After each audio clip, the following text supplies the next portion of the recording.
Bienvenue dans le royaume intérieur. Je suis votre hôte Julie Deka. Le tonnerre du silence par Joël S. Goldsmith. Chapitre 7. Une rose est une rose est une rose. Nul ne peut se libérer lui-même de sa croyance en deux pouvoirs et entreprendre son retour à Éden s'il ne consent à s'abstenir de tout jugement humain et à considérer le monde avec un mental indemne de tout conditionnement. Cesser de voir le bien et le mal, c'est une pratique que nous pouvons commencer dès cet instant même en considérant un objet quelconque de notre champ visuel ou toute personne à laquelle nous pouvons nous trouver confrontés. Au début et dans la plupart des cas, toutefois, notre entraînement sera facilité lorsqu'il s'agira d'objets ou de personnes auxquelles nous ne sommes pas attachés sentimentalement. Vous pouvez commencer à vous exercer sur le bouquet de fleurs qui peut-être vous a été offert.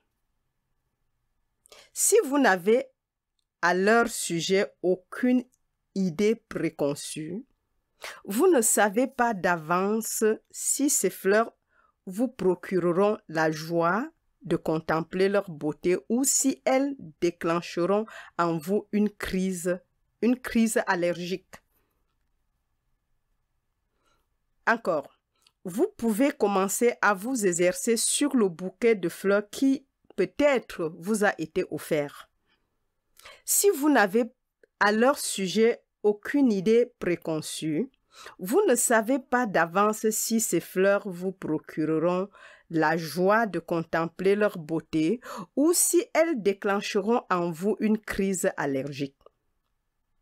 Contemplez-les, regardez-les. Si vous les considérez comme étant chargées d'un pouvoir bénéfique ou maléfique, elles risquent alors de demeurer longtemps encore l'objet de vos pensées. Modifiez tout cela et reconnaissez que ces fleurs en elles-mêmes et par elles-mêmes n'ont aucune espèce de pouvoir, n'étant ni bonnes ni mauvaises. À ce stade, vous pourrez bien admettre qu'elles ne sont aucunement porteuses de quelque mal ou maléfice, mais vous pourrez encore vous demander pourquoi elles ne seraient pas porteuses d'un certain bien. Répondons à cela que ces fleurs ne sont pas bonnes au sens où un quelconque bien se trouverait incorporé en elles. Le bien est dans la conscience de celui qui a offert ces fleurs, car ce bien est l'amour. L'amour est bénéfique, l'amour est invisible et spirituel. L'amour est la substance qui vous a envoyé ces fleurs, de très loin peut-être. L'amour est ce quelque chose invisible dont leurs fleurs sont l'expression visible. S'il vous était venu à l'idée de croire que ces fleurs étaient bonnes ou belles, et qu'en l'espace de 3 ou 4 jours, elles se soient fanées pour mourir ensuite, vous auriez alors perdu votre bien. Mais dans la mesure où leur seule valeur, au-delà du plaisir qu'elles vous ont procuré momentanément, réside dans le souvenir qui lui demeure en vous, de leur donateur, de l'amour qui a suscité leur envoi, du dévouement, de l'amitié et de la gratitude, peu importe ce qui leur advient. les fleurs une fois fanées, puis mortes et oubliées depuis longtemps, la bonté, l'affection et la reconnaissance dont elles étaient l'expression demeureront, créant dans l'invisible un lien immortel et éternel entre la personne qui a donné et celle qui a reçu. Wow. Voilà pourquoi vous ne devriez jamais regretter la perte d'un objet auquel vous attachiez de la valeur, quel qu'en soit le prix. La valeur réside dans ce qui est invisible et a motivé son apparition dans votre expérience de la vie. Le véritable bien est toujours invisible. On ne peut jamais le voir, l'entendre, le toucher, le goûter ou le sentir. Et puisqu'il est invisible, il est inaccessible à nos sens humains. Ces fleurs qui sont devant nous ne sont donc que de simples fleurs, belles, agréables à regarder, riches de leurs couleurs et parfums, sans aucun doute. Mais qui dit cela? Qui parle de leur couleur ou de leur parfum? Posez-vous la question. Sont-elles belles? Puis attendez jusqu'à ce que naisse en vous cette perception. Eh bien, non. En fait, ces belles couleurs, je ne peux pas les discerner avant que leur vibration n'ait atteint mes yeux et que mon mental ne les ait interprétées. Alors seulement, je sais que ces fleurs sont jaunes. Toutefois, elles ne sont ni jaunes, ni belles, ni parfumées avant que mon esprit n'ait traduit toutes ces vibrations en sensations de beauté, de couleur et de parfum.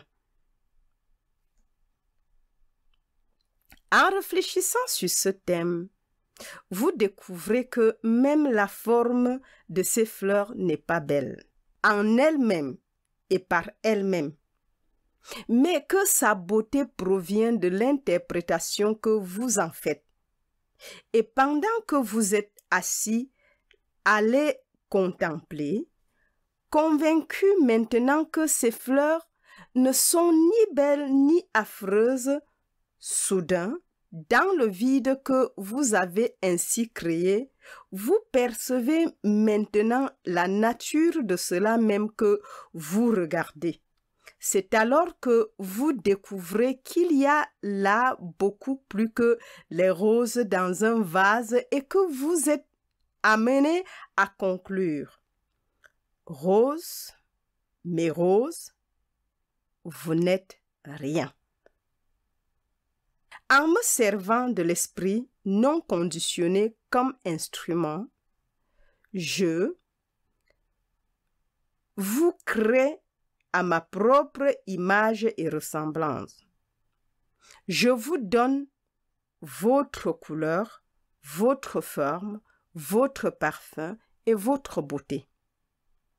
Ce jeu, toutefois, n'est pas le jeu personnel, bien incapable à tout jamais de faire cela, mais le jeu qui est Dieu, cette partie de moi-même qui est mon identité véritable. C'est ce jeu qui a créé ces roses à son image et à sa ressemblance. Elles ne sont par conséquent ni bonnes ni mauvaises, car elles sont parfaites. Par elles-mêmes, elles ne sont rien. Mais en vertu de la grâce de Dieu, elles sont parfaites. Graduellement, vous aurez la révélation que ces fleurs sont la forme manifestée de Dieu lui-même, placée ici dans votre pièce à quelque fin miraculeuse. Elles ne sont pas là pour être seulement admiré pendant une journée, mais en tant que partie de la totalité et de la plénitude achevée de Dieu dans la beauté de son essence. Toute chose en ce monde a une signification spirituelle, mais vous ne la découvrirez jamais en consultant les dictionnaires ou les encyclopédies. Vous ne parviendrez à prendre conscience de la fonction et du sens spirituel d'une rose qu'en rentrant en vous-même dans ce vide que vous avez créé en réalisant que la chose en question n'est pas ce qu'elle paraît être et que vous-même, vous êtes incapable d'interpréter son apparence. Dieu seul peut s'interpréter lui-même correctement. Votre attitude est donc, mon Dieu, qu'est-ce? Instruis-moi. Et la révélation de son identité véritable et le dévoilement de sa signification spirituelle s'ensuivent alors. Si vous faites partie de ceux que la pénurie harcèle, il se peut que vous vous trouviez dans un tel état de confusion mentale et à ce point bouleversé par la peur de manquer qu'il vous paraît parfois très difficile de calmer suffisamment votre esprit pour méditer en paix. Mais il existe un moyen qui vous permettra de méditer même lorsque de telles pensées occupent et perturbent au plus haut point votre conscience. Votre mental se calmera et s'établira dans une paix et une tranquillité si profonde que Dieu sera en mesure de vous parler de l'abondance. Prenez de l'argent, une pièce ou un billet, peu importe, et placez-le devant vous. Regardez-le. Si vous pouvez voir ce que je vois, vous conviendrez qu'il est aussi inerte qu'un bouton de porte, inanimé, sans aucune vie. Si vous continuez à regarder cette pièce de monnaie tout en poursuivant vos réflexions, votre pensée finira par aborder le sujet de l'origine de cet argent et s'interrogera sur la façon dont il est arrivé en votre possession. Peut-être l'avez-vous reçu de quelqu'un en témoignage de son affection ou de sa gratitude. Si au contraire vous l'avez gagné, il représente sans doute le prix qui vous a été payé par un tiers pour quelque service rendu. Vous pouvez ensuite penser à l'usage que vous en ferez.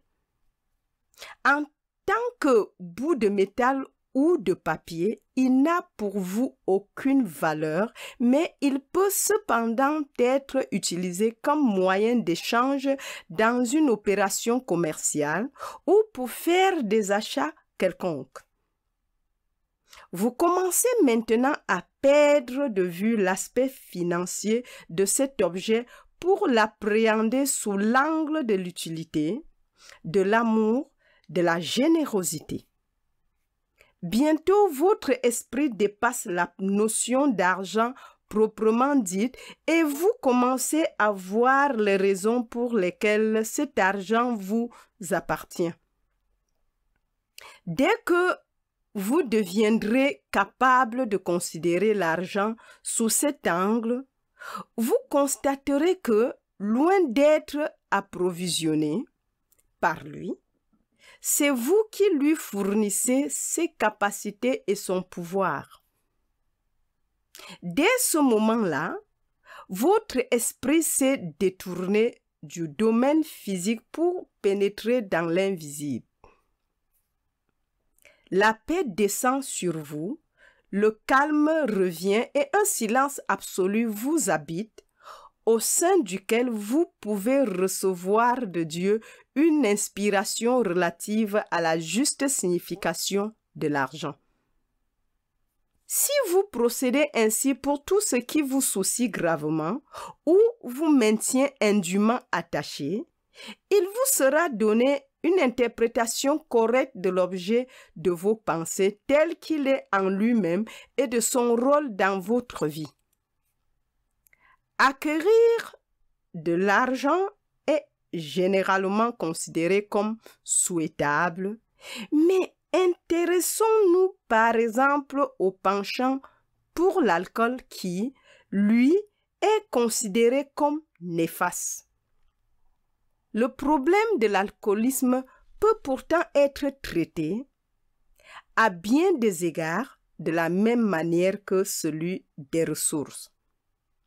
Dès qu'une personne commence à prendre conscience que l'alcool est dénué de pouvoir, celui de faire du bien et celui de faire du mal, elle en perd le goût. Il en va de même pour la boulimie ou le tabac.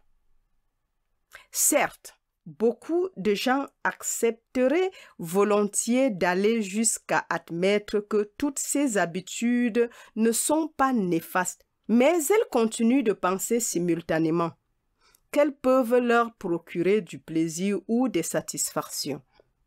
Aussi longtemps, donc, qu'une personne leur attribuera un pouvoir quelconque, bon ou mauvais, elle en restera esclave. Wow! Bien des alcooliques ont été guéris en comprenant qu'il n'existe aucune force maléfique dans l'alcool, mais j'ai obtenu plus de réussite dans ce domaine particulier en réalisant que l'alcool est dénué de tout pouvoir bénéfique. Il y a plusieurs années, un cas très intéressant m'a été soumis par une femme qui m'avoua en larmes et tout entière parcourue par une sainte horreur que son mari en était arrivé au point de refuser de travailler, qu'elle devait subvenir à ses besoins et qu'il restait couché tous les jours de la semaine sauf le jour où elle touchait sa paye.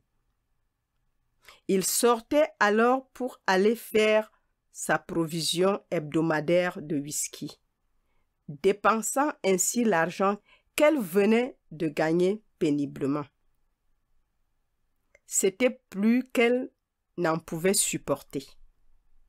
Elle avait commencé à s'intéresser à la guérison spirituelle et voulait savoir comment je pourrais intervenir spirituellement. Ce fut sous le coup d'une pure inspiration que je fus poussé à lui dire: « Voulez-vous savoir? Ce qui me vient à l'esprit, c'est que votre mari n'est pas alcoolique du tout. C'est vous qui l'êtes. Je ne comprends pas ce que vous voulez dire. Eh bien, vous semblez redouter l'alcool plus que votre mari ne le redoute. » Elle me regarda sans comprendre et dit: « C'est peut-être vrai, après tout. Chaque jour, j'en vois les effets. Mon mari, lui, ne trouve pas cela terrible. Il aime l'alcool. Vos opinions divergent donc. Vous croyez vraiment que l'alcool est mauvais, n'est-ce pas? Certainement. Et pourtant, tout notre travail est fondé sur l'inexistence du bien et du mal.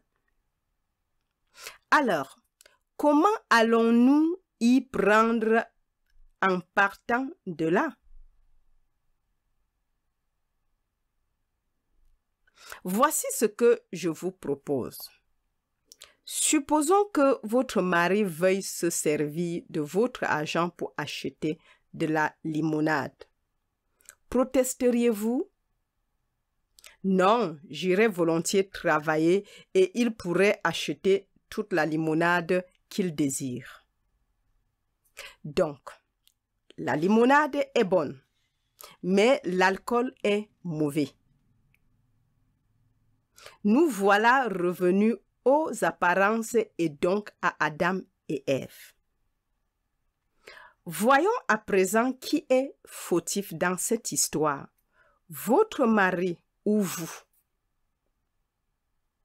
Votre mari pense que l'alcool est bon et vous pensez qu'il est mauvais. Vous êtes donc dans l'impasse et je pense que vous y resterez pendant un moment, à moins que vous ne commenciez à voir ce que je vois, à savoir qu'en fait, la limonade n'est pas bonne et le whisky n'est pas mauvais, car en réalité, il n'y a aucun pouvoir ni dans l'un ni dans l'autre si tout le pouvoir est en Dieu. C'est ainsi que je vois les choses. Dieu est la toute-puissance infinie et en dehors de Dieu, il n'existe aucun pouvoir de bien et de mal. Waouh! Amen. À quoi cela m'arrive-t-il? Que suis-je censé de faire?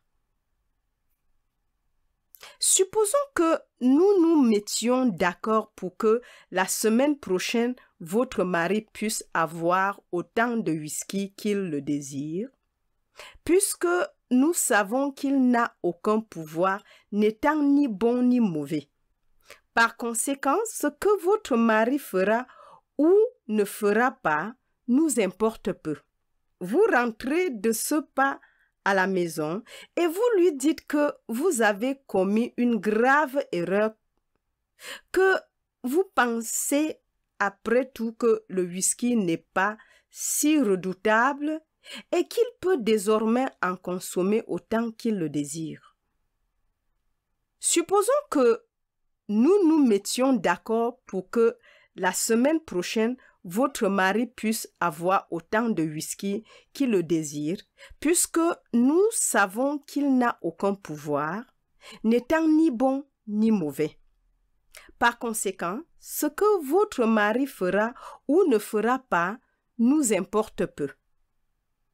Vous rentrez de ce pas à la maison et vous lui dites que vous avez commis une grave erreur, que vous pensez après tout que le whisky n'est pas si redoutable et qu'il peut désormais en consommer autant qu'il le désire. J'étais allée probablement un peu trop loin. Elle fut si choquée qu'elle dut sortir pour aller s'asseoir un moment dans une autre pièce de mon bureau. Mais finalement, puisque rien n'avait été jusqu'alors efficace, elle décida de tenter cela à titre d'expérience et, revenue dans mon bureau, elle me dit « Bon, ce que je fais pour l'instant ne mène à rien. Je n'ai donc pas à craindre pire. Aussi vais-je tenter l'expérience. Mais ce que vous me demandez de faire est très dur pour moi. Essayez et vous verrez. » Elle rentra chez elle, attendit le moment propice et quand son mari réclama du whisky, elle lui répondit « Mais oui, bien sûr, en voici. » Il la regarda avec étonnement, mais ne fit aucun commentaire. Et quelques jours plus tard, il vint se plaindre à elle en maugréant. « Tu sais, ça ne sert vraiment à rien de boire ce truc. » Ils ont recommencé à fabriquer du whisky comme en temps de guerre. Il manque de punch et ne fait aucun effet. Il n'y a là-dedans aucune force. Et c'est ainsi qu'il fut définitivement libéré. Il ne pouvait plus boire de whisky parce qu'il n'en tirait plus de satisfaction qu'il avait éprouvée jusqu'alors. Je crois, c'est une contestation, que la majorité des alcooliques souffrent de ce vice, non parce qu'ils pensent que boire est un mal, mais à cause du bien qu'ils croient en tirer, c'est-à-dire un certain plaisir. Mais la prise de conscience que l'alcool n'est ni bon ni mauvais, leur penchant et leur goût pour l'alcool disparaissent. Faites très attention. Ne commettez pas l'erreur métaphysique de déclarer que le mal n'est pas un pouvoir, tout en croyant que le bien en est un. Reconnaissez au plus vite qu'il n'existe aucun pouvoir, si ce n'est Dieu. Ne commettez pas l'erreur d'adorer ou de craindre quelque créature, que celle-ci existe dans sa forme physique ou en tant que forme pensée. Ne la redoutez pas, ne la glorifiez pas. Glorifiez le Créateur de toute forme, et pendant que vous le glorifierez, vous échapperez à tout pouvoir de bien ou de mal. Vous posséderez seulement le pouvoir de Dieu, et pendant cette unique et brève seconde, vous vous retrouverez dans le jardin d'Éden, là où nul problème n'existe, là où nulle force ou puissance n'agit sur vous de façon positive ou négative. Vous resterez tout simplement suspendu dans une atmosphère de paix. Vous pourriez rejeter tout souci et ne plus connaître une seule nuit sans sommeil si vous pouviez poser ce livre, convaincu que rien n'existe qui soit en bien ou en mal, en lui-même et par lui-même. Encore, pourriez-vous rejeter tout souci et ne plus connaître une seule nuit sans sommeil si vous pouviez poser ce livre, convaincu que rien n'existe qui soit un bien ou un mal, en lui-même et par lui-même. Dans un tel état de conscience, rien ne pourrait vous inquiéter ni vous tenir en haleine, et de même, rien ne pourrait vous réjouir exactement. Il est exact qu'en vivant ainsi, vous perdez certaines excitations et sensations fortes de la vie humaine. Pourtant, cela ne veut pas dire que vous cesserez d'apprécier les fleurs, la musique et toutes les beautés de ce monde. La seule différence, c'est qu'elles ne susciteront plus en vous des délires d'enthousiasme. Ce manque d'excitation sera plus que compensé dans votre vie par l'absence de soucis, car vous en serez arrivé au point où vous percevrez qu'aucune qualité, bonne ou mauvaise, n'est inhérente en une personne ou à une chose, et que de telles caractéristiques ont pour seule existence celles-mêmes que vous leur prêtez. Quelle que soit l'apparence, elle n'est qu'une forme particulière d'une lettre morte devant vos yeux, avant que vous ne décidiez dans votre mental que la chose en question est belle ou abominable, que la personne en question est bonne ou méchante, ou que votre chien est brave alors que celui du voisin est une calamité.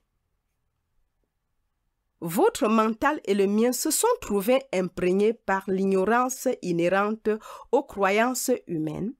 Ils ont accumulé des superstitions et conditionnements relatifs au milieu et à l'éducation, aux connaissances médicales et psychologiques, et c'est la raison pour laquelle nous ne voyons ni les êtres ni les choses tels qu'ils sont. Nous les voyons dans leur apparence, nous les jugeons selon les apparences et nous subissons alors les conséquences d'un tel jugement. Wow! Pour libérer notre mental de l'ignorance, de la superstition et de la crainte, il nous faut retourner en Éden, là où la connaissance du bien et du mal n'existe pas, où nous ne nous soucions plus de savoir si nous sommes nus ou vêtus, si nous sommes actuellement riches ou pauvres, si humainement nous avons des défauts ou des vertus, si nous sommes heureux ou malheureux. Commençons là où nous en sommes présentement et laissons notre déploiement spirituel s'amorcer en prenant conscience que l'univers est parfait puisque Dieu est le principe de cet univers. Une étoile est une étoile. Une rose est une rose. Un chat est un chat est un chat. Et une lune est une lune est une lune est une lune. Mais ce sont de leur accoler une étiquette bonne ou mauvaise. Appelons-les simplement par leur nom. Étoile, rose, chat, lune. Et nous nous apercevrons que Dieu nous révélera leur nature ainsi que la juste place et la fonction exacte qu'ils doivent occuper et jouer dans notre vie. Tout dans cet univers émane de Dieu, mais l'homme a cherché par lui-même à mettre au point de nombreuses inventions. L'homme a opéré des distorsions et a fait mauvais usage des réalités spirituelles de la création divine à des fins destructrices, à un point tel que même les splendeurs de l'atome sont devenues les horreurs de la bombe atomique. Encore. Tout dans cet univers émane de Dieu, mais l'homme a cherché par lui-même à mettre au point de nombreuses inventions. L'homme a opéré des distorsions et a fait mauvais usage des réalités spirituelles de la création divine à des fins destructrices, à un point tel que même les splendeurs de l'atome sont devenues les horreurs de la bombe atomique. C'est l'homme qui a fait cela, non pas Dieu. Dieu nous a donné les principes qui nous permettent de voler dans les airs, mais c'est l'homme qui a utilisé ces principes pour fabriquer des engins destructeurs. Tant que le mental est dénaturé par des idées de bien et de mal, les bienfaits des idées divines se transforment en tombeaux pour des millions d'hommes. Pourtant, quand toute trace de bien et de mal s'efface dans le mental, celui-ci devient le mental inconditionné, instrument à travers lequel les principes divins se déversent dans toute leur pureté, harmonie et perfection. Dans la mesure où nous gardons notre mental vierge de tout jugement, il fonctionne sans s'appuyer sur les concepts, de sorte que quand les principes de la vie viennent à s'exprimer par ce canal, ils se révèlent comme ils se révélèrent à Einstein sous la forme pure de la loi. De même, lorsque l'esprit passe par le mental des praticiens qui, possédant cette connaissance, demeurent assis en silence sans juger, sans essayer de se débarrasser d'une maladie, de triompher d'un péché ou d'éliminer une peur, mais simplement assis dans un vide tout rempli par la grâce de Dieu. La vérité passe et se manifeste dans toute sa pureté et le patient s'écrie « Je me sens mieux » ou « Je suis guéri ». Ce qui crée et perpétue la condition humaine, c'est la dualité des contraires. On croit que les fleurs sont bénéfiques, mais que les mauvaises herbes sont nuisibles, que les rouges-gorges sont utiles alors que les pucerons des rosiers sont néfastes. Toutefois, si nous ne passons pas sur quelques mauvaises apparences en la décrétant tout simplement bonne, ce qui n'est qu'un simple cliché métaphysique dépassé, et si nous nous abstenons également de décréter qu'elle est néfaste pour reconnaître que tout ce qui existe est pure émanation de l'âme dans son expression infinie d'elle-même, finalement, même les pucerons des rosiers trouveront leur juste place là où ils ne pourront faire aucun dégât. Même les soi-disant méchants de ce monde commencent à servir des causes louables, car s'ils ne le faisaient pas, ils seraient relégués là où il leur deviendrait impossible de continuer leur agissement. Encore, ce qui crée et perpétue la condition humaine, c'est la dualité des contraires. On croit que les fleurs sont bénéfiques, mais que les mauvaises herbes sont nuisibles, que les rouges-gorges sont utiles alors que les pucerons des rosiers sont néfastes. Toutefois, si nous ne passons pas sur quelques mauvaises apparences en la décrétant tout simplement bonne, ce qui n'est qu'un simple cliché métaphysique dépassé, et si nous nous abstenons également de décréter qu'elle est néfaste pour reconnaître que tout ce qui existe est pure émanation de l'âme dans son expression infinie d'elle-même, finalement, même les pucerons des rosiers trouveront leur juste place là où ils ne pourront faire aucun dégât.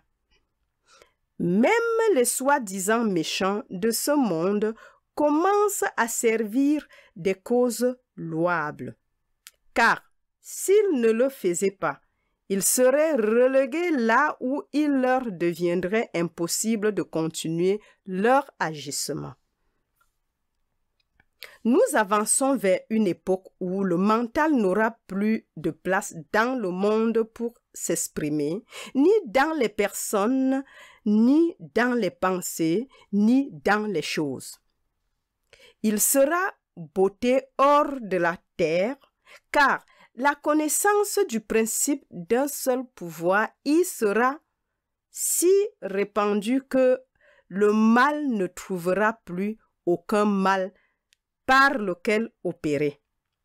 Il sera décapité dès qu'il pointera la tête par cette force spirituelle invisible qui imprègne la conscience. Waouh, waouh, waouh. Merci Joël pour cette révélation encore une fois de plus, que la pratique commence à se libérer de la croyance en bien et en mal, et comment retourner en Éden et de vivre en Éden, car en Éden il n'y avait ni mal ni bien. Il y avait un seul pouvoir et il y a un seul pouvoir. C'est pas comme s'il y avait un Éden qui existait il y a des milliers au commencement. C'est exactement maintenant le commencement. Nous créons l'Éden maintenant. Nous pouvons choisir de vivre dans l'Éden comme de vivre dans le monde. À nous de choisir. L'un, il y a la pluralité de pouvoirs et l'autre, c'est juste un seul pouvoir divin, Dieu, l'âme, la conscience, le Christ. En fait, c'est le domaine de non-pouvoir parce que s'il n'y a qu'un seul pouvoir, c'est comme s'il n'y avait même pas de pouvoir. Où nous sortons de là et nous commençons à voir d'autres créateurs que Dieu. Or, nous voyons que Dieu a dit, le Seigneur votre Dieu est unique. Il est le Dieu sur la terre et le Dieu dans les cieux. Il est le Dieu en Éden et le Dieu en réalité dans le monde. Il est le Dieu dans l'invisible et le Dieu dans le visible. Donc, il n'y a pas de pouvoir. C'est ça. Alors, mes amours, je vous aime très fort et partagez le message tout autour de vous. Merci de m'avoir écouté jusqu'à la fin. Et si tu m'écoutes pour la première fois et que tu n'es pas encore abonné, fais-le dès maintenant et surtout n'oublie pas d'activer la cloche de notification afin d'être avisé automatiquement lors des prochaines publications. Allez, je vous aime fort. Bye bye!